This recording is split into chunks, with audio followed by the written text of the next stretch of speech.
ҳамасола дар ҷумҳурии тоҷикистон федератсияҳои гуногуни варзишӣ пай хубтар ва беҳтар анҷом додани рисолати доштаашон зиёд заҳмату кӯшиш мекунанд, то ки он ҳадафу мақсадҳое ки аз ҷониби роҳбарият гузошта мешавад бо якдилӣ ва бо талошҳои бемисл онро бо муваффақият анҷом диҳанд.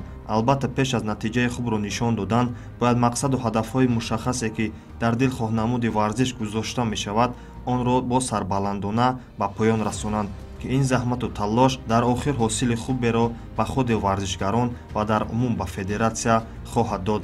федератсияи тенниси тоҷикистон яке аз ҷавонтарин федератсияи мо маҳсуб меёбад, ки ҳамасола пай беҳтар анҷом додани он ҳадафҳое ки пеш аз мавсим гузошта мешавад кӯшиш мекунад, то ки бо сари баланд онро амалӣ намояд. дар ҷаласаи ҳисоботи муассисаи давлатии мактаби маҳорати олии варзишӣ оид ба намудҳои теннис ва бадминтон Расул Муҳиддинов ҳама он натиҷаҳо ва мусобиқотҳое ки дар соли 2022 ба вуқӯъ омад қайд гардид.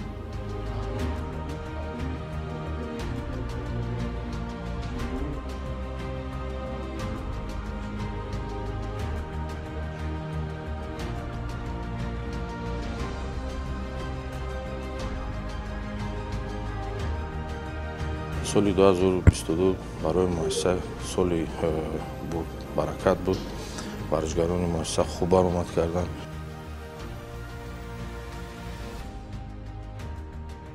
дар аввал ишора гардед ки дар муассисаи мазкур 102 нафар тарбиятгирандагон аз он ҷумла 40 нафар духтарон ба машғулиятҳо фаро гирифта шудааст, ки нисбати соли 2021 6 нафар варзишгар духтарон зиёд гардидааст. инчунин гурӯҳҳои нав иборат аз як қатор наврасон таъсис дода шуд. дар умум 8 нафар мураббиён, 6 нафар мураббии дорои маълумотҳои олии соҳавӣ, 2 нафар дорои маълумотҳои махсуси соҳавӣ ва 1 нафар мураббии муассиса ва сармураббии дастаи мунтахаби ҷумҳурӣ дар мувофиқа бо кумита ва федератсия муайян шудааст.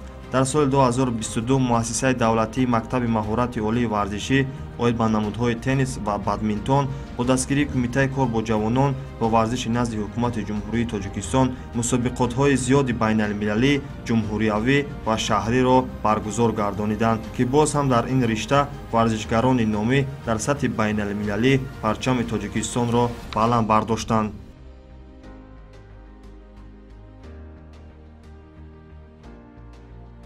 дар шаҳри Душанбе зиёда аз 17 та мусобиқа байналмилалӣ баргузор гардонд. дар мусобиқаи мазкур 20 та варзишгари беҳтарини ҷумҳурии Тоҷикистон иштирок намуданд ва дар соли 2022 аз ҳама варзишгари беҳтарин ин варзишгар Сомон Амонов мебошад. чӣ гунае ки болотар қайд гардид, дар соли 2022 як аз навраси умедбахши кишвар ин Сомон Амонов буд, ки Тоҷикистонро дар мусобиқотҳои байналмилалӣ дар соли сипаришуда муаррифгар буд ва дар ардабандии Осиё низ мақоми хуберо касб намуд. соли 2022 барои ман хеле хуб буд. дар чанд мусобиқаҳои байналмилалӣ дар Осиё бозӣ кардам. дар чандин мусобиқаҳои байналмилалии Осиё ман иштирок кардам, ҷои хуб гирифтам. имрӯз ман дар рейтинги байналмилалии Осиё ҷои шашум истодам. ман кӯшиш мекунам ки анамин рейтингро баланд бардорам. барои ин чӣ кор кунам? Бояд машқро сахт кунам, баъд бисёртар иштирок кунам ва ҷойҳои хубро гирам. дар ҷумҳурии тоҷикистон маҳз дар даврони истиқлолият таи солҳои охир баҳри рушд ва беҳтар сохтани ин намуди варзиш иншоотҳои зиёд ва инчунин маблағҳои зиёд сарф карда шудааст. маҳз яке аз ин гуна иншоотҳое ки ба стандартҳои байналмилалӣ бо ташаббуси бевоситаи роҳбари давлат ба истифода дода шуд, ин қасри теннис ва маҷмӯаи варзишёбии шаҳри Душанбе буд. инчунин майдончаҳои варзишии дигар дар шаҳри Душанбе сохта ба истифода дода шуд, ки бори дигар баҳри қабули мусобиқотҳои байналмилалӣ метавонад шароитҳои беҳтарро муайё кунад. дар шаҳри Душанбе 4 та толори теннис аст ва кортҳои майдончаи Рӯи Оҳани Тоҷикистон, кортҳои майдончаи Тоҷварз ва қасри тенниси шаҳри Душанбе ҳамасоламон дар он ҷо ин мусобиқаро ройгон баргузор мегардонем. яке аз мушкилотҳои асосӣ дар ин самт он аст ки варзишгарони риштаи теннис баъди хатми мактаби миёна дигар пайи давом додани ин варзиш кӯшиш намекунанд ва ҳадафҳои худро ба дигар самт равона месозанд. ин як проблемаи яксола нест, ин проблемаи чандсола аст.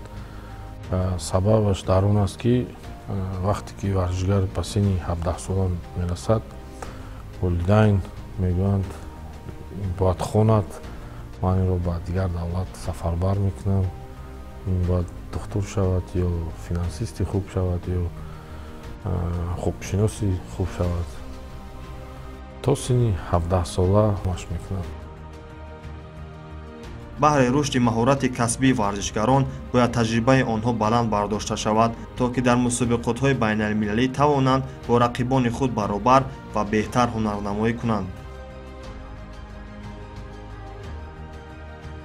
бисёр варзишгаро таҷрибаашон камтар аст назар ба дигар варзишгарони хориҷӣ, лекин мо дар 2023 нақша гирифтем ки ҳамин варзишгаро бисёртар сафарбар кунем ки ҳамин таҷрибаашон калон шавад. имсол дар қиёс бо солҳои пешин дастовардҳои варзишгарон дар ин самт зиёдтар буд. дар шӯрои муассиса натиҷаҳои ҷамъбасти соли 22-ро гузарондем. ин бори аввал аст таҷриба ки чӣ хеле ки дар боло раиси кумита қайд карданд, мо дар ҳисоботи муассисаро дар ҳузури раиси кумита баргузор кардем. ин нишона аз он аст ки роҳбарияти кумита ва ҳукумати ҷумҳурии Тоҷикистон ба соҳаи варзиш, тарбияи ҷисмонӣ ва чӣ қадар таваҷҷӯҳи зиёд доранд. дар соли гузашта бисёр пешравиҳо, дастовардҳо ҳам буд. масалан, аз нуқтаи назари заминаҳои ҳуқуқӣ, кадрӣ ва молиявии муассиса пурра ташаккул ёфтанд. варзишгарон аз намудҳои теннис, аз намуди бадминтон дар мусобиқаҳои ҷумҳуравӣ иштирок намуданд. хусусан варзишгарон аз намуди теннис дар мусобиқаҳои байналмилалӣ иштирок намуданд. дар ҳамаи ин мусобиқаҳо варзишгарони мо натиҷаҳо ба даст оварданд. ҳарчанд дар соли сипаришуда натиҷаи варзишгарон беҳтар ба назар мерасид, аммо то ҳол роҳбарият аз ин натиҷаҳо қонеъ нестанд. нақшаи имсолаи федератсияи мазкур маҳз барои беҳтар сохтани омор равона мегардад, ки дар ин самт ба даст овардани ҷоизаҳо ва мусобиқотҳои дохилӣ ва байналмилалӣ таъсиргузор бошанд. мо шахсан ҳамчун роҳбарияти муассиса он дастовардҳое ки дорем қаноатбахш нестем. мо имрӯз қарор додем ки дар соли оянда мо бештар ҳамон дастовардҳое ки натиҷаҳое ки дар мусобиқаҳои байналмилалии варзишгарон ба даст меоранд, ҳамонҳоро ба эътибор мегирем. яъне ки мусобиқаҳое ки дар ҷумҳурӣ ба даст меорем, мо ин аз худамон фақат самти мо кор дар самти ба даст овардаи мусобиқаҳои байналмилалӣ аст. ба даст овардаи дастовардҳо дар мусобиқаҳои байналмилалӣ мебошад. дар соли оянда ҳам дар назар аст ки зиёда аз 15 то 17 мусобиқаҳои байналмилалӣ баргузор гардад. дар умум 10 мусобиқаҳои дохилӣ муассисавӣ гузаронида шуд, ки 440 нафар варзишгарон ширкат намуданд, ки нисбат ба соли 2021 7 варзишгар зиёд иштирок намуд. дар мусобиқаҳои дохилии мактабӣ иштирок кардам. ман аз мусобиқаҳо 10 таро аз 10 мусобиқа чандтаро бурд кардам. ман ҷои якум, дуюм, сеюмро гирифтам. дар мусобиқаҳо ман мехоҳам ки дар ояндаро парчами ҷумҳурии Тоҷикистонро бардорам. من در سال 2022 مسابقه ها را بازی کردم و در آنجا یکم جا را، دوم جا را، سوم جا را گرفتم. من در سال 2022 بهترین تنیس باز شدم. ورزشکاران نوراسی ما در سال سپری شده در مسابقه های بین المللی زیاد شرکت ورزیدند و با گرفتن مدال ها مشرف گردیدند. ما اگر یک ورزشگر رو با مسابقه های بین المللی سفربر نماییم، خرج کلان نکم 10-15 هزار سومونی برای یک ورزشگر در یک مسابقه بین المللی جمهوری که نزدیک ما جای دارند صرف کرده می شود. تصور کنید 15 مسابقه بین المللی در شهر دوشنبه برگزار کرده شد که قریب زیاده از 22 تا 23 نفر ورزشگران ما، دختران، پسران در این مسابقه اشتراک کردند. یعنی که یک خرج مالیوی در اینجا صرف نشد. این بسیار در یک دستگیری از نظر مالیوی کلان است و بین محبت اشتراک کردن ورزشگران در این مسابقه ها خودش علاقه این دستاورد و یک تجربه تخصصی برای ورزشگران می شود. هر یک ورزشگری که در مثلا 15 مسابقه اشتراک کرد، تجربه، مهارت و مکمل گردانی تجربه تکنیکی اونها تا درجه بلند می‌گردد که این در تجربه ورزشی اونها تکون زمینه جدی می‌گذارد. در سال 2022 من در بسیار مسابقه های بین المللی اشتراک کردم. در بسیار مسابقه های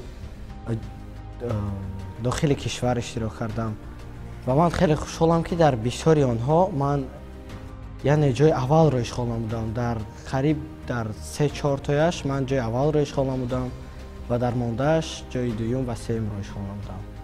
در سال 2022 من قریب در 4 مسابقه بین المللی اشتراک کردم و در 3 تایش جا گرفتم. من به خود مقصد ماندم در مسابقه های بین المللی جایزه دار شوم و من به مقصدم رسیدم. یعنی در بسیار مسابقه های اشتراک کرده جایزه دار شدم. مسابقه بین المللی جام پرزیدنت میتواند بهر ورزشکاران یک امکانات خوبی را برای به دست آوردن خالهای بین المللی فراهم آورد.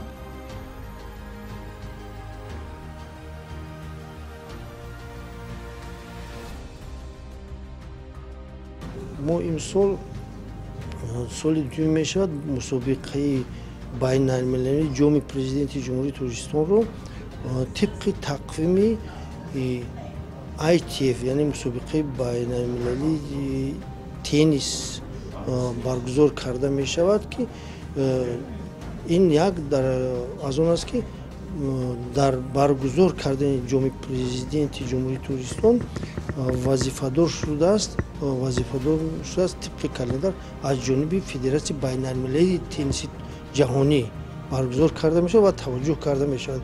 یعنی هر کسی که در این مسابقه جام پرزیدنت جمهوری تاجیکستان اشتراک می نماید صاحب خالها یعنی که خالهای بین المللی می گردد. این هم یک توجهی یا پیشروی سوی همین است. یکی از مشکل‌های دیگر در این رشته نداشتن متخصصان پرتجربه و مربیان میباشد. مشکلات‌های داخلی هم داریم. در این مشکلات‌ها ما باید بیشتر کار کنیم. مثلا مشکلی داریم برای دریافت متخصصان یعنی که مربیان کسبی بسیار یافتن شور است. برای همین ما امروز تصمیم گرفتیم خودمان از دایره شاگردان ورزشگران مؤسسه مربیان رو خودمون تربیت کرده، تخصصی مربیان رو در سمینارهای بین المللی و چاره‌بینی هایی که برای بلند برداشتن تخصص مربیان عملی کرده میشه تیار نماییم. در سال 2021 چخیلی که کووید 19 بود، یعنی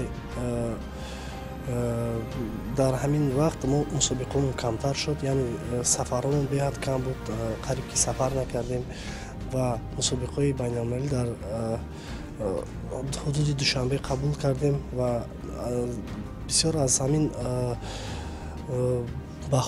ба хавотир омадани варзишгарон бисёриҳо кам иштирок карданд. ва инак соли 2022 ки ҳама ором шуд, тинч шуд, касал аз байн рафт, мусобиқаҳои хеле зиёд шуд, мушкилиҳо паси сар шуд ва бисёр мусобиқаҳоро дар сатҳи баланд баргузор кардем. Зиёда аз чандин давлатҳо ба Душанбе омаданд, яъне ба Тоҷикистон омаданд, иштирок карданд ва 2023 инак бо тинчтар шуд, бо бисёртар варзишгарон, яъне ҳам ба сафар мекунанд, мераванд ва ҳам мебиёнд ба шаҳри Душанбе ва кӯшиш мекунем ки ҳамин мусобиқаҳоро дар сатҳи баланд баргузор гардонем.